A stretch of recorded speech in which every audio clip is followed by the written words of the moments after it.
Welcome, everyone, to another Native Paranormal Crossroads. We're joined today by the Paranormal Rangers. Welcome, everybody. How's it going today? Wonderful. Thank you, Andrew. Great. It's doing good. So, what topics do we want to discuss today? We are on our 17th show. This is our 19th special show. 19th show on June 19th. What is And it that we our, want to talk about today? our emotional ties to our Native American families' ancestral homelands. Ooh, so how do those emotional ties work? Well, I guess I'll get started here. Native Americans are tied intrinsically to the land that they come from. This is why relocation is so difficult. When you pull somebody out from where they live and tell them they have to move somewhere else. So we've seen it over and over. We've seen it with the uh, land dispute between Navajo and Hopi that was put through uh, the government. And we saw it with relocation efforts during the 20s and 30s to assimilate natives into Anglo society. And we saw it from the forced removal of Navajos during the Long Walk in 1864 to 1868, when they were removed at gunpoint and marched almost 300 miles, four different routes, and to Bosque Redondo, and were interred there for 4 years under armed guard. So, uh, to give you a little background, in the case of Navajos, and this applies to other tribes too, uh, but in particular, Navajos will, when the baby is born, they'll take the dried piece or the button of the umbilical cord that comes off after the baby is born and it dries up and falls off. They will take that and put it in a buckskin pouch and secrete it somewhere in the home or on the land or somewhere around there. In some cases, if parents want the child, say, to be a musician, they'll put the button inside a musical instrument. And but that is your home, and you're in, very, very closely tied to it. So when you saw kids being taken off the reservation during the 1868, um, and moved to Carlisle, Pennsylvania, and other boarding schools all over the nation, you actually saw children dying from homesickness. And, it was sad, but that's just the reality. And so, anytime you see any of these old boarding schools, there'll be usually an associated graveyard. And in the case of some of them, they actually are searching using ground penetrating radar to find those graves, because in a lot of cases they weren't maintained, were not marked, and the bodies were just put in the ground kind of haphazardly. So I know there's been a lot of controversy surrounding that, but Navajos are really tied to their homes. Um, I've seen this with little children that were traveling and crying to their mother, saying, "I want to go home. I don't, I don't like it here at Disneyland." so, so we had to pull up stakes and take them back. Well, the So mouse would have lips and chains usually. yeah, it's traumatic to them, Yeah. and I've actually witnessed people who have never been out of the borders of the reservation. Yeah. Um, So you know, there's also an energetic connection to the homeland where the previous ancestors and descendants have been, who have done prayers and ceremonies several generations to back in history. So that is an alignment that keeps them connected to that place and space through the birth of the child and the death of them. Yeah, I know when I get what I consider home on the reservation, it's a really, really good feeling. It's just like you're calm, you have good memories, Yeah. and everything's pretty nice. Uh, Michelle, you would you like to chime in on that? You were near your ancestral home recently. Yeah, this last weekend, I had the opportunity to go down to the Navajo Nation, and I have an ancestral tie in the nation there. We were able to go up to the homestead of my ancestors and got reconnected. We camped out. We felt the energy of the land and got really connected back to my roots. This was the land of my great grandmother, going back several generations, and I was able to feel the spirit of the ancestors while I was there. Um, and there were some interesting things that happened to me and touched my heart personally, where that reconnection of knowing that this is where they came and settled. And although some of the Native Americans tribes were nomadic, they always had somewhere to come back to. The ties where they were born, lived with their relatives. But it was really interesting to learn of how through the history, sometimes they were taken off their lands and but somehow made it back to live out the rest of their lives. So that was the tie I had to this particular weekend that I had up there, and the spiritual touching of my heart to realize that, my ancestors vegetated the area, grew their crops, tended their sheep, tended their horses and cows. It was a magical weekend.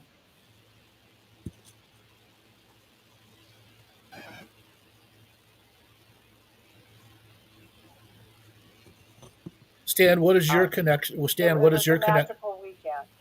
what is your connection? Um,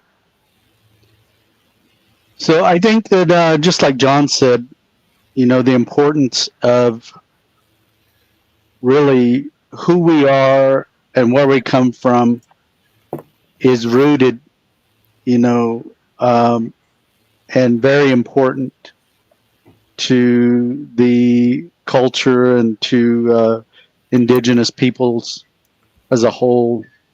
Um, we're born into a certain uh, group of peoples or community, and how we're educated and brought up within those communities um, form who we are to be as adults uh, in society. And I think with indigenous peoples, they instill that importance of where you come from and who your peoples are and those relations that for the Navajo, the Ket, um, who your clans are and your relatives. And so that's all the historical side of that is so very, very important to know who your peoples are and your bloodline. And so uh, for me, the teachings that I have from my elders on both sides of my mother's side of the family and my father's side of the family. My father's side being the Navajo and my mother's side being the Cherokee. Um, we are taught uh, different aspects of how to live our lives and how to interact with each other and how to be responsible community members uh, within our societies, within our tribes, um, and to be able to um, live life in such a way that we help others and we protect others, and um, to be very ethical in how it is that we treat each other and the lives that we live. So I think all of those things are rooted in that, and there is a definite non-physical form of connection to those areas. We can return to those ancestral homelands, and immediately it's like we lock in and connect, and there is a bond with those lands and with the flora and fauna of that area and the soil that we walk upon. There is an immediate connection to those things. It's almost like sometimes when we return, that those lands welcome us back to those places, um, as a actual living energy that's there.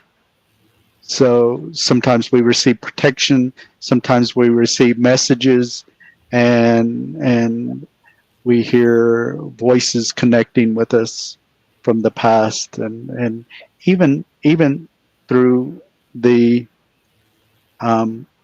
just like I mentioned, the flora and fauna, but the trees and the grass and the animals that occupy those areas, they come to welcome us and connect with us.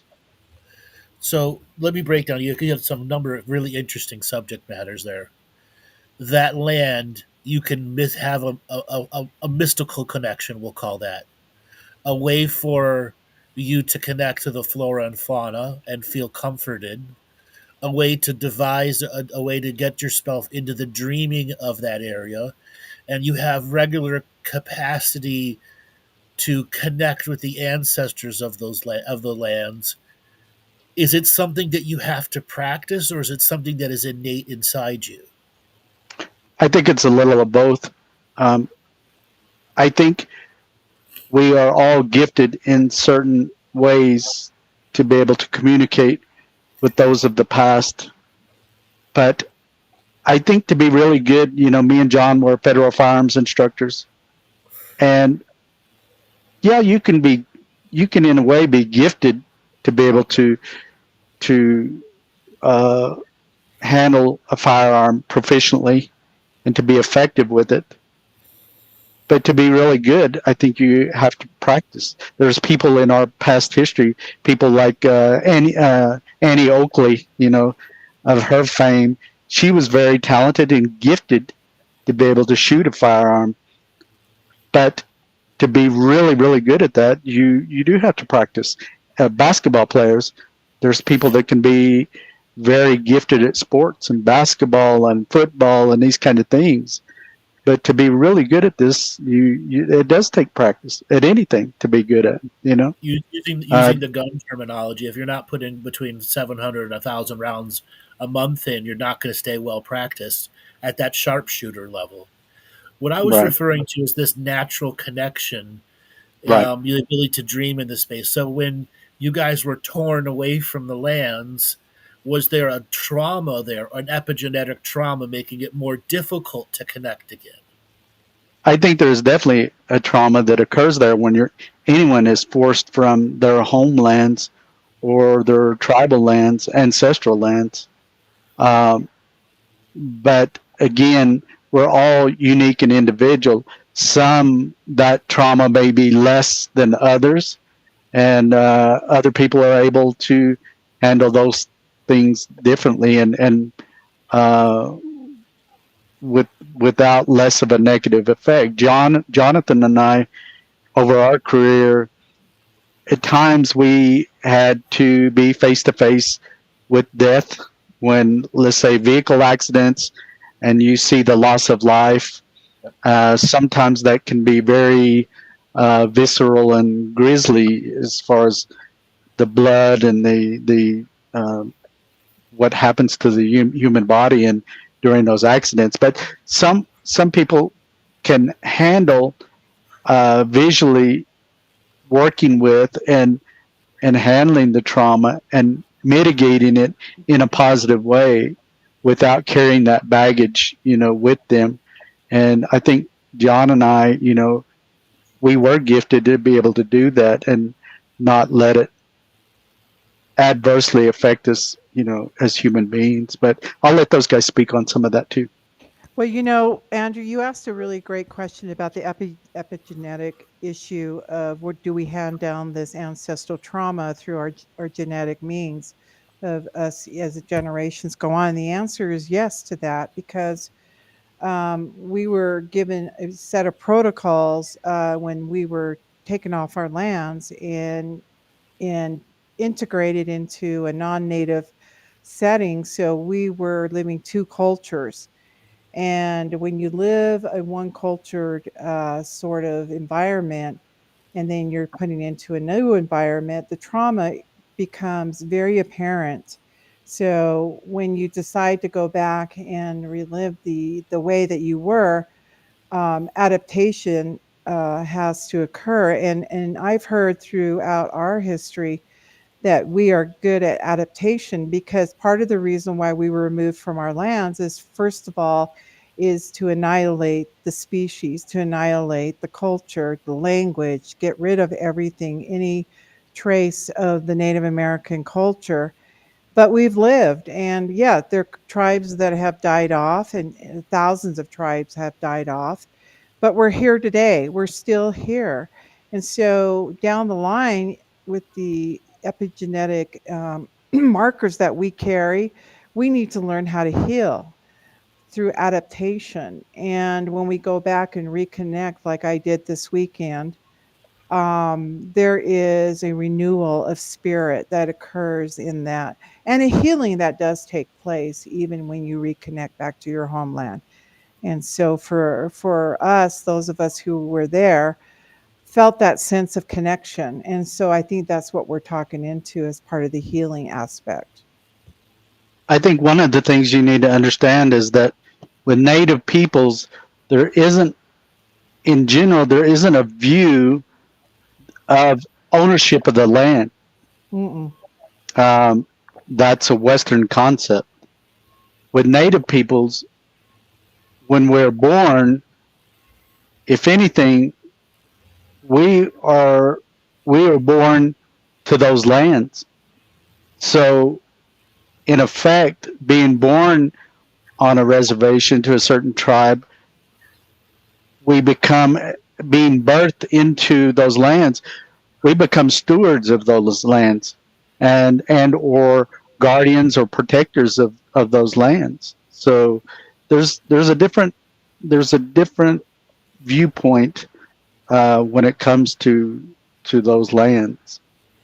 Uh, in the Western world, lands are bought and sold, they're fenced and controlled, and in with indigenous peoples, the view is almost opposite of that.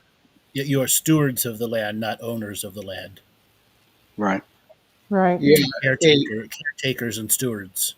a question did come up about the how do they determine boundaries? And what you have is a tribe. Now, in our tribe, we had leadership.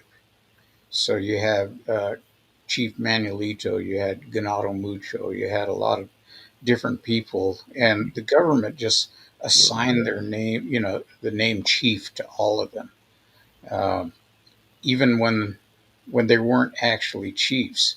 Um, a warrior will, on the plains in Oklahoma, will spend their lives um, collecting feathers, and when they get so many of them, and these feathers are given for counting coup or doing other brave deeds on the battlefield.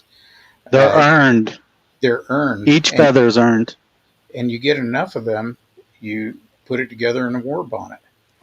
Um, so these represent your kind of like your medals in the modern day army, your ribbons that you wear, and your feats, your little badges that you have, your parachute badge, your Badges of honor. right. So and then the government looked at them and said, "Oh, they've got feathers like that, a war bonnet with a drag behind it full of feathers. They must be the chief." And in a lot of cases, they were not.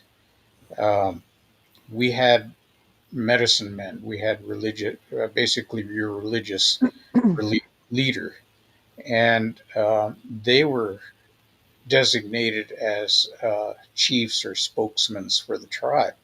Right. In the case of Navajos, they, as a people, had clans. I think there's something like 30 something clans that the Navajos have. And these clans, the rules are very rigid. You don't date people or try to date people that are your clan or related clans. You have to find somebody that's a different clan completely. And there's a really practical reason. They didn't want this idea of uh, you know mating with like, or just like in Europe, you didn't marry your cousin, you didn't marry your brothers or your sisters. You know, the reason European royalty did a lot of that was to maintain what they thought were pure bloodlines of royalty, and marriage was used as a political thing um, to other countries, saying, "Well, if you marry you know, my family member, then we're allied." And so the family lines kind of spread. So when you see stories about World War One, um, you know, the King of England and the Chancellor of Germany were cousins. And a lot of people don't realize that. There were relations even to the Russian Empire. Um, but Well, we didn't do that. We maintained that these had to be separated. We didn't want inbreeding, and and the associated issues that go along with that. So the Navajos had a clan system that allowed that. Now you have clans, and within those clans you have a division of who does what. In some cases, you had within a clan, you might have a group of people that were the undertakers that would take care of the dead and prepare the body, and it had to be buried within 4 days, which is still traditional and still kept alive today. Um, like I said, you had medicine men that would heal. They're your healers. They're your doctors. You had warriors, and you within different tribes, you even had divisions of warriors. The Cheyenne had 7 different warrior societies, and they would pick people, pick kids that were ready to become adults, and each society would pick which ones, kind of like going to a little basketball game, and I choose him, I choose him, and to be picked for a warrior society, you didn't apply to it. You didn't say, "I demand to go to it."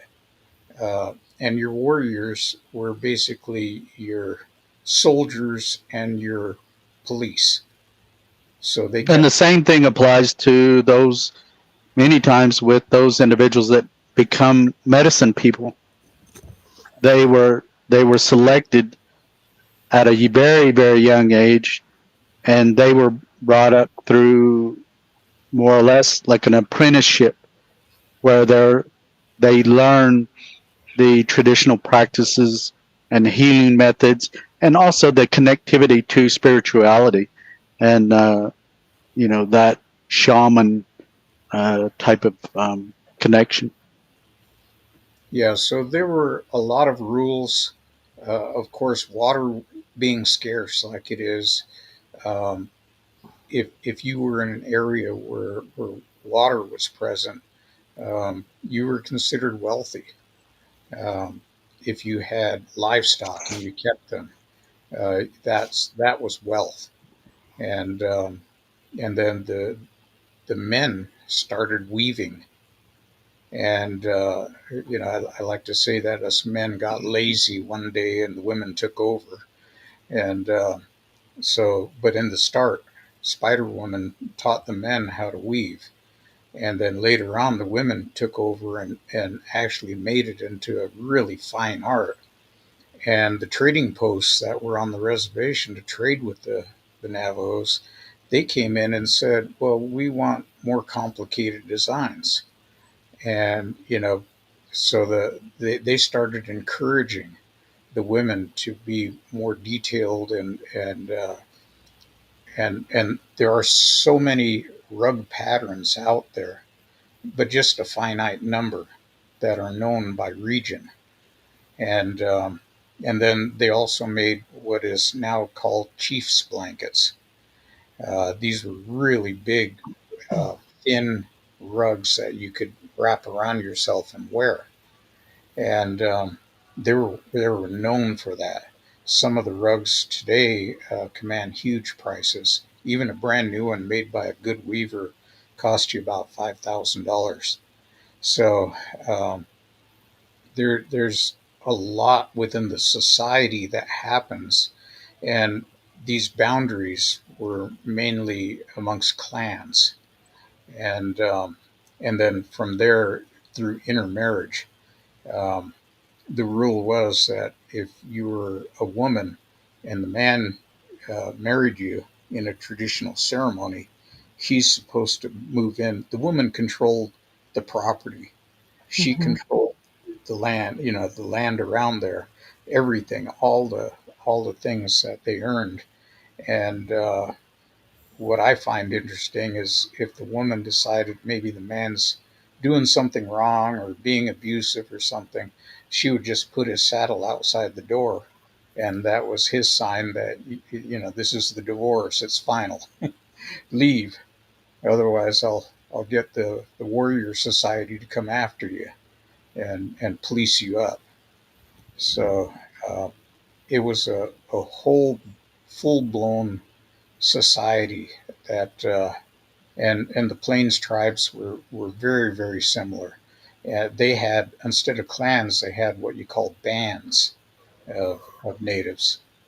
And one of the things that I found out that I thought was very intriguing was that when there was sickness, say there was a pandemic, let's just say chicken pox, uh, the group of Indians that were camped together in teepees would disperse different directions.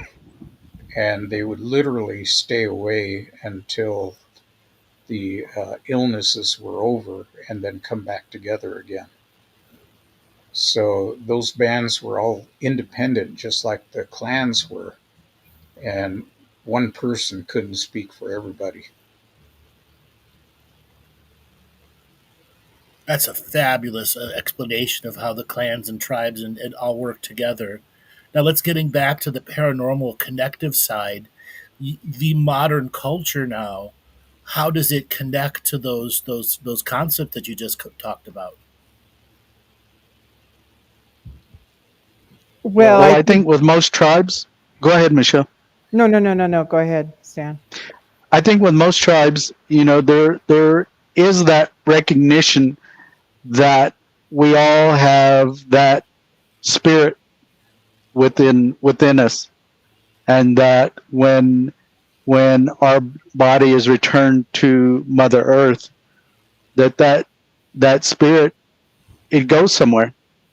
It goes to another realm, another space, and from time to time, as we traverse these lands that we're walking on, we can encounter those spirit forces from the past. And so I think there is that connection to the spirit world. And so at times, that has been uh, the responsibility of your medicine men to have to deal with those kind of things and to help people who are having some type of trauma or negative experience with the spirit world to bring them back into harmony or balance with that through ceremony or through various practices for protection and things of that nature. Well, one of the interesting things that happened this weekend, I was not too far from where I was raised. Um, and I was raised as an urban Indian. And so going back to reconnecting with spirit on your Native American homeland, there is a point where your ancestors will follow you. I ended up at my mother's home and had an extraordinary experience with learning some of the teaching that she had ingrained in her as a child being on the reservation.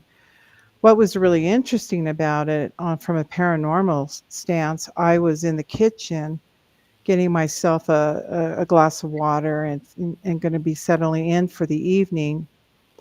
A glass just flew out of the cabinet and it broke all over the floor after I had closed the cabinet door.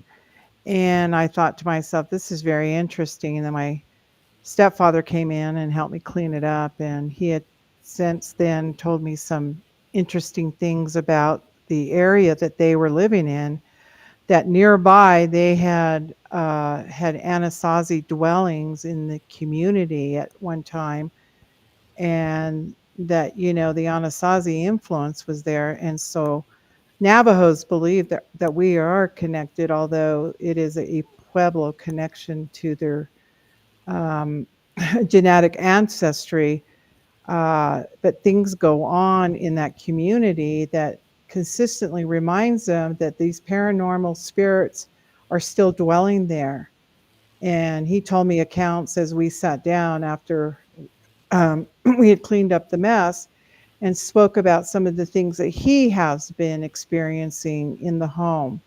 And first time revealing this to me was quite surprising, because I didn't know those ancestors from the ancient times still existed. So there was another tie to a homeland there near where where I was raised. So it's really interesting how these ancestral spirits will always be with us, wherever we adapt to our new beginnings, our home beginnings. I It's was very I was in Colorado, and me and Stan were doing a presentation. And as I was speaking afterwards, a gentleman came up to me and he said that there was an old man standing behind me. He just came out and says, I can see spirits." And he says, there's an old man standing behind you as you were speaking, and he's watching over you. And I've had other people tell me that there's a whole crowd of people Hmm. that are behind me, uh, all watching over me, family from the past that are gone now. And these guys can see spirits. I wish I could see it, but then, maybe I'm going to be like that little kid going, "I see dead people." Um, we don't look at those things as fearful. No. Uh, we look at those things as, the family from the past watches over us, and it gives you a good, secure feeling as you move through your life that you're not alone. And so that's very prevalent for us.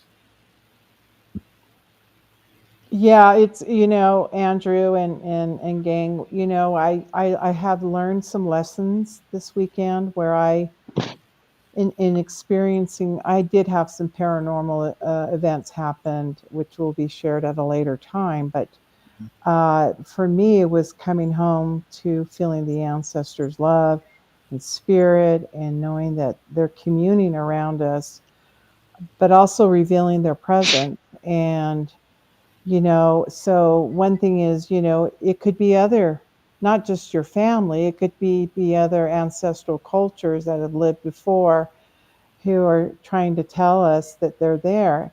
And what's really interesting, my stepfather was telling me that next door he's had there's some very presence of the Anasazi culture quite near their home, and I can't get into it for antiquities reasons. But the people who live next door to them, there's been 5 couples who have lived in that house and 5 couples who have divorced.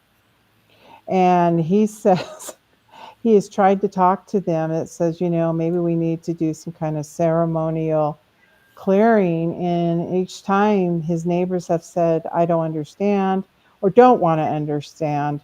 And he said he goes out there and does the smudging at his fence line so that they would have more happier, familiar, experiences.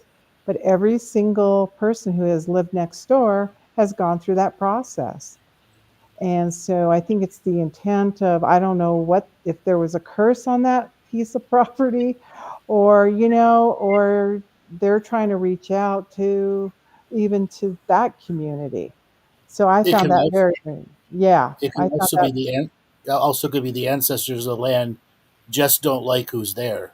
They're Five just times. bad Yeah, to them, bad people, not balanced, no connectivity to you. right.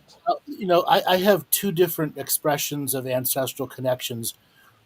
One, I'm Greek, so I didn't go to Greece until I was my first time until I was in my mid 20s. I had very powerful connections there, but I didn't want to stay there. I understood the diaspora energy, the spreading of the Greek culture throughout the world. Hmm. When I became a member of the Ojibwe that were an extension from Canada here in Cleveland, Ohio, at Ashtabula, Ohio. They were opening a brand new prayer grounds and dance grounds, and I was on the ground floor of the opening of that, working with the different elders who came from Canada, and that's where I experienced my ancestral connection to the land of Ohio, or particularly Ashtabula, Ohio, which in Hmm. its own right had a variety of natives on it. Where I grew up is a little town called Geauga County, which is the Geauga Indians, which were the original Iroquois nation. I grew up with these native spirits all around me. And I didn't realize it until I had the Ojibwe connection and the prayers through that, how they had been working with me, how they had even guided me to go and be a part of that new community, as well as they guided me into the variety of journeys that I had after that community and after that community. And I don't see it as an adoption. I see it as an expansion of who I was at that moment, because I began to understand that those unique teachings that connected me, others needed it. Others needed it through the lens of connectivity or interconnectivity. If you live in an apartment building on the 10th floor with 300 people in it, where is your ancestral connection? And that's where I came up with the term concrete jungle. We Hmm. must still learn to find that connectivity even in the concrete jungle, and then developing techniques and tools and tips for people even in the concrete jungle to bridge the gap and find that connection, that, just as you said in the beginning, Stan, that mystical connection to the flora, the fauna. As it is right now, there's a particular tree that I would climb on when I was very young. I can still connect to that tree. Okay? And there are certain places that I would go fishing at that every year the steelhead salmon would come up. And I can still visualize that in my mind as a young kid in the various times that I was there. And I knew I had a past life connection to this place. I was something at some point in time, working with the steelhead or on Lake Erie, particularly smelt fishing. I cannot tell you how many visions I've had being in like a canoe with dozens of other canoes around us and all doing net fishing for smelts, and then bringing them in and having a clan feast with tons and tons of people everywhere.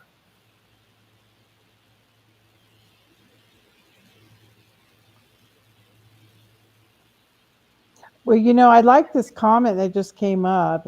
Growing up on the res has always tripped me out. How the wind can carry the broken pottery around. And that's an interesting comment because, I think with the adaptation, with us being moved from homelands to homelands, we left our marks. And I think the Native American ancestors left their marks of their, we would call it today, our trash. And, they would bury their pottery, and they would bury their jewelry, and then they would put a fire on it and create a charcoal marker. And through the age of time, of course, the charcoals go away, but that was their way of burying their past. And so, but today, in archaeology terms, we're finding in our future their past so we can learn from them how they lived, what kind of things the tools they use. We don't necessarily have all the ceremonial. It's been handed down through verbal, storytelling and with the medicine man, but that's the only thing we have left anymore. So if we can't, as Native Americans or people of humanity, can't connect back to their own ancestral ties, then we tend to lose ourselves, like you said, Andrew, in this concrete jungle and thinking that's our existence. Where if you can go into the mystical side, go into the forest, listen to the trees, listen to the birds, listen to nature and animals. That's where the real connection comes in, because we're all a part of that community. And so the mystical thing is collecting, is like Stan said, connecting to the flora and the fauna. It's all there for us. The answers are all there. Even connection to the water. The water has something. When I was on that piece of land, I took a few moments to record the babbling brook. And last night I played it over and over and over again, and it calmed my spirit, and I fell asleep to it. So that's the connection that we're missing today. Yeah, I was going to mention also. Remember, at my job, I was a specialist in Mm-hmm. archaeological law enforcement. And the comment with the potteries, yes, there's broken potteries everywhere out there. I have seen university ceramic classes saying, go collect old pottery from the ground out there and crush it up and use it for your temper. And I had to go and explain to them that it was illegal to pick that stuff up. Absolutely. Now there's one main law that covers that. That's uh, 16 USC 470 EE, which is the Archaeological Resource Protection Act of 1979. And what that basically says is that you cannot pick up artifacts, Native American artifacts of any kind, and your first fine is, if you get caught, is $5,000 or 5 years in jail. And the second time you get caught, it goes up to $10,000 fine and 10 years in jail. So it's pretty serious. And those artifacts, what they represent is when somebody died, they would take the pots that they owned, the cooking pots and the stuff that they would use every day, and they'd smash them. Some of them, maybe favorite stuff, were put in the grave with the bodies Mm-hmm. uh, for use in the next life. In some cases, like the Mimbres, they would actually take a pot and knock the bottom out. They call it a kill hole. And that way the spirit could move through that. And, and they would leave those pots in the ground. And people actually hunt them down and collect them illegally. And Mm-hmm. every now and then somebody gets caught, and it's a big thing. Um, so you have that aspect of it. The only thing that can be looked for and collected, believe it or not, are arrowheads. And the reason for that is that Jimmy Carter was the president at the time. Jimmy Carter was an avid arrowhead collector. And so you could not enact the law that said that the president had an illegal collection. That was kind of bad. So they said, okay, we'll make an exception. People can collect arrowheads. So if you see an arrowhead, what I do is I tell people just put it point first and stick it in the ground. And, you can take pictures of it and everything else. Um, Paranormal wise, when somebody dies, those things can maintain some of the energy from that dead person. And the spirits, parts of the spirit can reside in those things. And we've actually seen people. I know a guy that found some pots, took it home, and he had a heart attack shortly afterward. And so you say, oh, well, just circumstances, right? It was just one of those things. But I've seen other people that had pottery in their house that had a lot of poltergeist activity, and Hmm. you would Yeah, take those haunted items objects. out of the house and do a ceremony over it, leave tobacco on it, bury it all in a group in the ground at a different location, and all of a sudden everything disappeared. There were no more spirit activity at that house, and I've seen that over and over and over again. So it just tells me that, hey, there's something going on here, and It's that's not something to be taken lightly. that's No, no, not at all. It was so funny, John, because I we were talking about that antiquities laws that were in existence today, and I'd been at my mom's house. She was sitting there intently listening to the conversation I was having with her husband, and we were talking about the exact same thing you were speaking of with in the morning. And all of a sudden, my mom pops out, "Yeah, leave it there," and she says Yeah. my great grandmother, my grandmother, they would tell me to if you find something, just leave it there. And we just laughed our heads off because the timing was correct with my mom's her childhood memory. And she was saying in a Navajo, and I hadn't heard Navajo like that from my mom in quite a long time. But it was Well, it what was people don't really, realize, yeah, that's that's a form of grave robbery. I mean, it'd be like you going into Arlington National Cemetery with a shovel and start digging things and taking things. And by doing that, you know, there can be some serious spiritual repercussions for those kind of things, those right. transgressions. yeah. In one court case in Prescott, some guys stole uh, the Hopi Talamatusi idols. The Talamatusi idols look like sticks that are painted. They were used for the naming ceremony for tribal members as they came of age. They would be given their Hopi names, and so they they went like this for a long time, and then somebody in the tribe broke into the kiva and took these idols and sold them to four other guys. So the medicine man for the tribe was talking to the jury about how important these things were.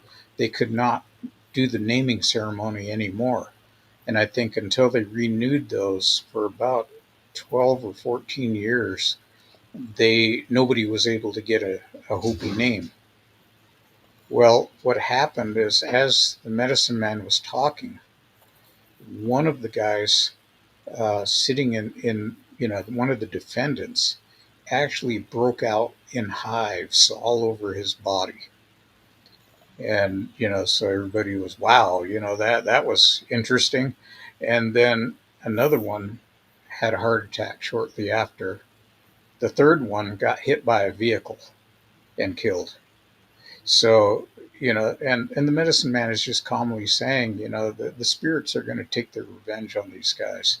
And they're going to, so no matter what you guys do here in the court, um, they're already judged, and execution will be carried out, so to speak. And And it doesn't matter whether or not they believe in those kind of things or not. Uh, yeah, it Just like has part a the way of. part just of like that the Egyptian story tomb is that curses.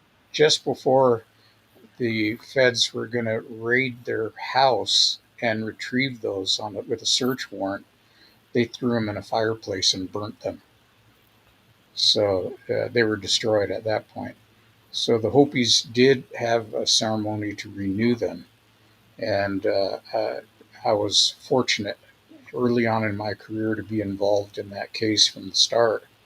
The Hopi tribe took care of the two guys that stole, and I don't know what happened to them, but I'm pretty sure it was pretty unpleasant.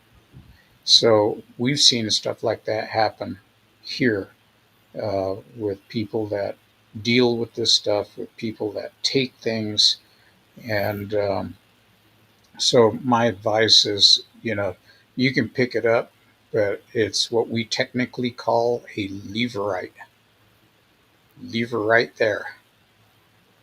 Ah, ha, ha, ha, ha. So the For Egyptian tomb is me, a similar curse. I Yes. think for me, um, I think people can view those things, but I also think it goes back to what John and I have discussed about intent, the intent of that person in viewing that kind of thing. And you've got to be very careful, because if you disrespect those sacred things, those sacred objects and stuff like that, it can have some serious repercussions. Well, Yeah, and also that might be somebody's family ancestral, area that their homeland, and if we're desecrating their ancestors' graves, or even defacing monument petroglyphs has been a big thing right now. People are taking the petroglyphs and chipping away at them, and that is, our ancestors' language right there, depicting through petroglyphs, and just taking away the knowledge for future generations, and a lot of that's going on right now that are being caught on camera, yeah. defaced. On Mhm, the Navajo, a lot of the pottery uh, is either cliff dweller or Anasazi, mhm. and the Anasazi stuff. Uh, the reason Navajos don't want anything to do with it is that the Anasazi were slavers. And so they are looked down upon by every tribe, and they were eventually wiped out due to drought and uh, sandstorms and everything else. And they're gone completely. There are no ancestors to the Anasazi. But there are cliff dwellers, there's pueblos, there's basket makers, there's a lot of other groups out there, and you get to recognize, you do the job that I did, the different types of pottery, and whether it's Anasazi 1, 2, 3, or 4, or Pueblo 1, 2, 3, 4, or 5, or Basket Maker 1, 2, 3. You get to recognize all these different eras that they would do in painting. We've even found artifacts from Mexico that came from South America here, and it tells you that they had trade routes going all over the place. Even Conquistadors, Wherever the water flowed, there was trade routes. right? The even conquistadors here, came there through. were there were trails that they would walk. And how would you like to get Western Union to deliver your telegram to you, 2 months later, because somebody's carrying it? Uh, Talk about snail mail. Before the Colorado River was dammed up, that was the version of the Mississippi that went straight into the heart of Mexico. True. It was the super highway. It was a trade super highway. Yeah. So there's a lot that was going on in the landscape, but that was my first announcement to be careful. You can pick up pottery, you can look at it. They still can't figure out what they use to paint those with. And the paint laying out in the sun has lasted 700 and 900 years without fading. And scientists are still trying to figure out the alchemy involved in that, just like they're trying to figure out how the Romans made uh, concrete underwater. Yep, That underwater is, concrete. Yep. and they or Greek fire. They still don't know. Still don't know. And the red ochre paints in Egypt that were painted on the walls, they still don't understand it. Very similar concept to what you were just talking about. Whatever they did for these inks and paints, it had some quality of extreme lasting, but it also didn't score the stone underneath it. There Right. was no acidity to it, and it was like what is it when they glaze it, but it wasn't a glaze either. Okay, it wasn't hardened.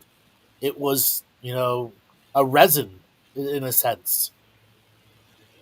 So there were a lot of things that we just don't understand today.